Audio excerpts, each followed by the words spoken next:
So you want to know how much money I spent for 12 months of traveling around the world when I was only 18. So here's a brief backstory. At 18 years old, I flew to Australia by myself and travelled around Australia for a month. I then started working in Australia for about 5 months, and then I flew to Sri Lanka and then carried on around Southeast Asia for another 6.5 months of travelling. In this time, I stuck to a strict budget and tried to travel as cheaply as possible. I travelled to 9 countries and went to so many places.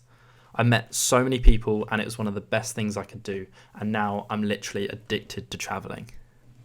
So I've got the whole breakdown of the costs. I've recently worked out how much it cost me for the whole trip, but I'm going to break it down into all the different countries and how I spent my money, and then what I also earned in Australia, because I didn't have all the money saved up at first because I was only 18. I'd just come out of school. I've been working at a supermarket and other places, but I didn't have all the money in the world.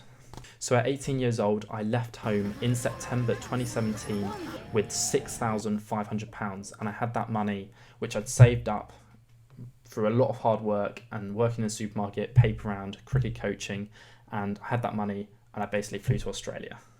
I travelled around Australia down the east coast for 1 month, and that cost me £2,000. And by the end of the month, I was like, I've spent so much money. Australia's so expensive, because I was doing it on a budget, eating in, like cooking my own food, but it still cost me so much.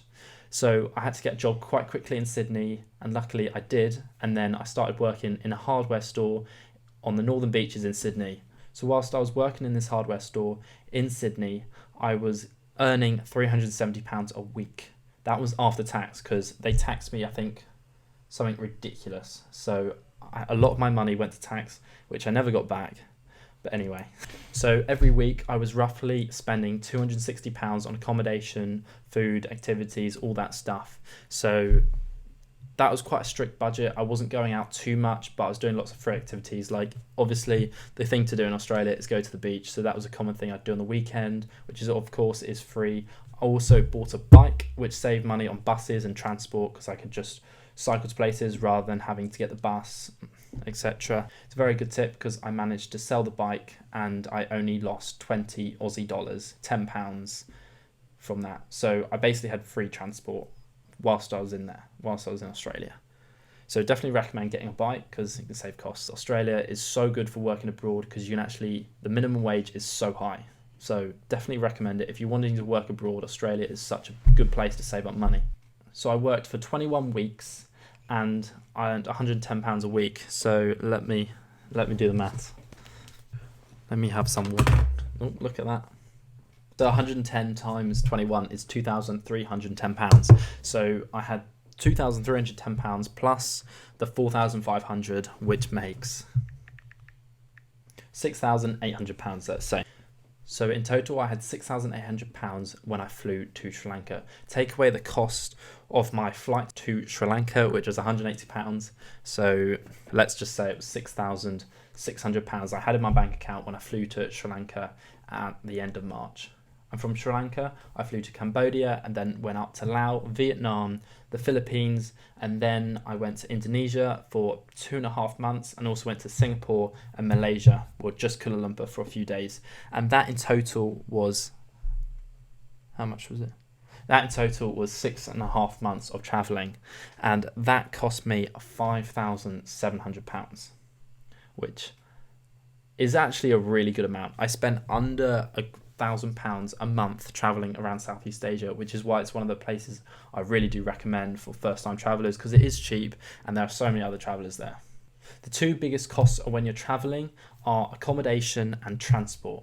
So obviously your flights are going to be quite a lot, and your transport. So let's start with transport. The best way to get transport around any country or between countries is going to be, the quickest way is by plane. But if you don't want to fly by plane, then you can get other modes of transport like ferries, take local buses, which is so much cheaper than flying. So if you can, always try and take local transport, because it is so much cheaper.